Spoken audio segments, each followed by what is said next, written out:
నమస్తే, welcome to i6 news. నేను మీ షఫీ. ఈరోజు మనం ఒక స్పెషల్ పర్సన్ ఇంటర్వ్యూ చేయబోతున్నాం. ఆయన ఎవరో కాదు, డిజిటల్ మార్కెటింగ్లో తనకంటూ ఒక బ్రాండ్ క్రియేట్ చేసుకున్న వ్యక్తి, ఎంతోమంది డిజిటల్ మార్కెట్ పైకి రావడానికి కారణమైన వ్యక్తి ఆయన మన పృథ్వీరాజ్ గారు. ఆయన గురించి మరికొన్ని విషయాలు అన్ని తెలుసుకుందాం. నమస్తే అన్న. నమస్తే. అసలు మీరు సోషల్ మీడియాలో ఇంత పైకి రావడానికి కారణం ఏంది అసలు?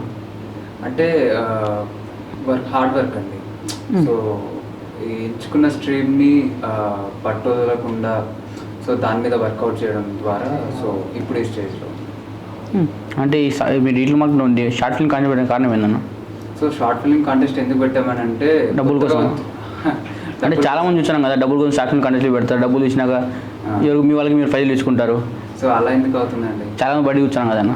సో వాళ్ళది వేరే ఉంటుంది, మనది వేరే ఉంటుంది. సో మనది వచ్చేసి 1 year నుంచి నడుస్తుంది కంపెనీ. సో ఇప్పటి వరకు మనం ఎందుకు పెట్టాము అని అంటే కొత్తగా వచ్చే కాంటెంట్ క్రియేటర్స్కి సపోర్ట్గా ఉండాలనే అదే కారణంతో మనం ఈ షార్ట్ ఫిల్మ్ కాంటెస్ట్ అనేది పెట్టడం జరుగుతుంది. సో ఇందులో ఎక్కడ మేము డబ్బులు ఎక్కువ తీసుకొని సో బయట వాళ్ళలాగా మనం ఏం చేయలేదు. So as per guide lines ప్రకారంగా మా జ్యూరీ టీం ఉంది. సో వాళ్ళ ప్రకారంగా మాత్రమే మనం చేస్తాం. డిజిటల్ మార్కెటింగ్ జర్నీ ఎలా స్టార్ట్ అయిందన్న? సో డిజిటల్ మార్కెటింగ్ జర్నీ అని అంటే లాస్ట్ 1 year నుంచి స్టార్ట్ చేసింది. సో ఒక 3 ఫ్రెండ్స్ కలిసి పెట్టాను దీన్ని. సో వాళ్ళకి గివ్ అప్ ఇచ్చేసారు. సో నేను కంటిన్యూస్గా చేస్తున్నాను దీన్ని. సో ప్రీవియస్గా నేను ఒక ఎడిటర్ని 6 years బ్యాక్ నేను. సో అక్కడ నుంచి వేరే కంపెనీస్లో వర్క్ చేసి దాంట్లో ఉన్న బిజినెస్ టాక్టిక్స్ కానీ నాకున్న ఈ ఫీల్డ్లో ఉన్న ఇంట్రెస్ట్ని ఇంకొంచెం ముందుకు తీసుకెళ్ళాలి, నా ద్వారా ఇంకొక 10 మంది ఎంప్లాయ్మెంట్ తీసుకోవాలనే ఉద్దేశంతో ఈ డిజిటల్ మార్కెటింగ్ కంపెనీ అనేది పెట్టడం. అసలు ఈ ఫీల్డ్ ఇంట్రెస్ట్ ఎందుకు వచ్చింది మీకు వెళ్ళాలని? అంటే ఇప్పుడు ప్రతి ఒక్కరు ఇప్పుడున్న కరెంట్ సిచ్యువేషన్లో ప్రతి ఒక్కరికి డిజిటల్ మార్కెటింగ్ అనేది అత్యవసరం. కరెక్టేనా? ఏ బిజినెస్ అయినా కూడా ఆఫ్లైన్గా వెళ్ళదు, కానీ డిజిటల్ మార్కెటింగ్ ద్వారానే ఆన్లైన్ ద్వారానే వెళ్తుంది. సో అట్లాంటి వాళ్ళ కోసం ఎవరైతే స్మాల్ బిజినెస్ వాళ్ళు కానీ మీడియం బిజినెస్ వాళ్ళు కానీ సో వాళ్ళకి ఇప్పుడు కరెంట్ ఉన్న మార్కెట్లో కొటేషన్స్ ఏవైతే ఉన్నాయో, ప్రైసింగ్ రేంజ్ ఏదైతే ఉందో సో దాన్ని కొంచెం తగ్గించి మనది ఏదైతే ఉందో బడ్జెట్ ఫ్రెండ్లీలో మాత్రమే ఇస్తాం ప్రతి ఒక్కరికి.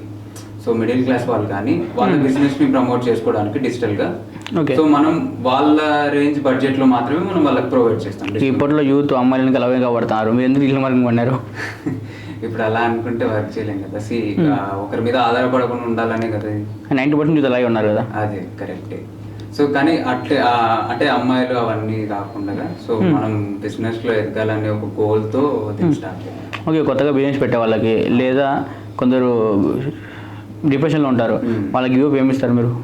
సో ఏంటి అని అంటే మీరు ఏదైతే ఏ స్ట్రీమ్లో అయితే వెళ్ళాలనుకుంటారో సో ఆ స్ట్రీమ్లో మీరు ఫస్ట్ వర్కౌట్ చేయండి, దాని మీద ఒక గ్రౌండ్ వర్క్ చేయండి. సో కంప్లీట్ ప్లాన్ అయినాకనే మీరు బిజినెస్లోకి దిగండి. ఇందులో ఫినాన్షియల్గా చాలా స్ట్రగుల్ అవ్వాల్సి వస్తుంది. సో స్ట్రగుల్ అవ్వండి, మిస్టేక్స్ చేయండి, ఏదైతే మిస్టేక్స్ చేస్తారో ఫస్టే చేయండి. సో మళ్ళీ రిపీట్ చేయకండి. సో నేను ఇచ్చే ఒక చిన్న సజెషన్ వాళ్ళకి. మీరు సక్సెస్ అయ్యారని ఇంతవరకు? ఫెయిల్యూర్ లేవా? ఇవి ఫెయిల్యూర్స్ చాలా ఉన్నాయి. ఓకే, వద్దు దీనమ్మ జీవితం వదిలేద్దాం అనుకున్న సిచ్యువేషన్ ఏమైనా వచ్చిందా?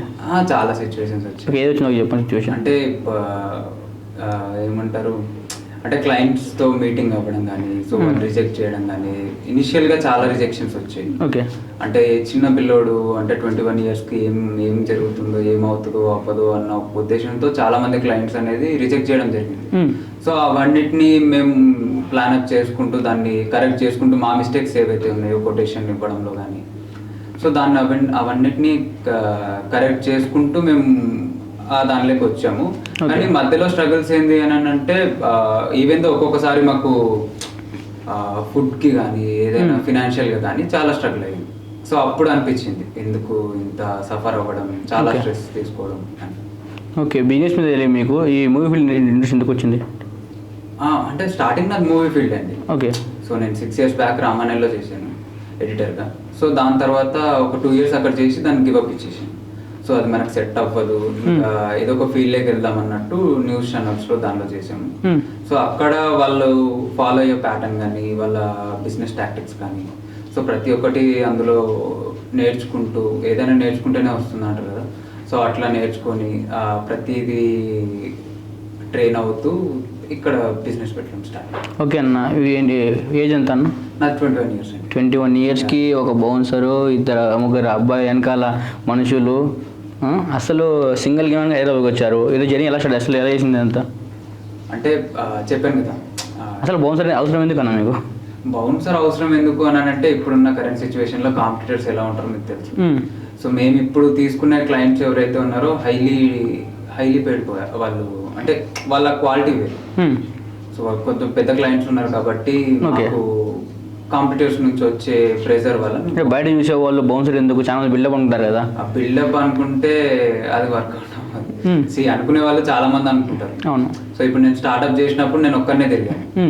సో ఇప్పుడు కాంపిటీటర్స్ వల్ల ప్రెజర్ ఎక్కువ అవడంతో బౌన్సర్ పెట్టుకోవడం జరిగింది. ఓకే. ఫ్యామిలీ ప్రాబ్లమ్స్ వల్ల ఎనికి అడిగేసి ఏమున్నాయా? లేదు, ఇంతకుముందు లేదు. నా ఫ్యామిలీ సపోర్ట్ చాలా ఉందండి. మా నాన్నగారు టీచర్ అండి. సో మా అమ్మగారు గవర్నమెంట్. ఇద్దరు గవర్నమెంట్. ఇద్దరు అంటే నాన్నగారు గవర్నమెంట్ గారు ప్రైవేట్ సెక్టర్లో. సో అమ్మగారు వచ్చేసి గవర్నమెంట్ సెక్టర్. ఏ ఊరన్నా? గద్వాల్ డిస్ట్రిక్ట్ అండి, ఐజా. ఓకే. అక్కడ నుంచి ఒంటరిగా వచ్చి ఇక్కడికి వచ్చి సో ఇలా జర్నీ స్టార్ట్ అయింది.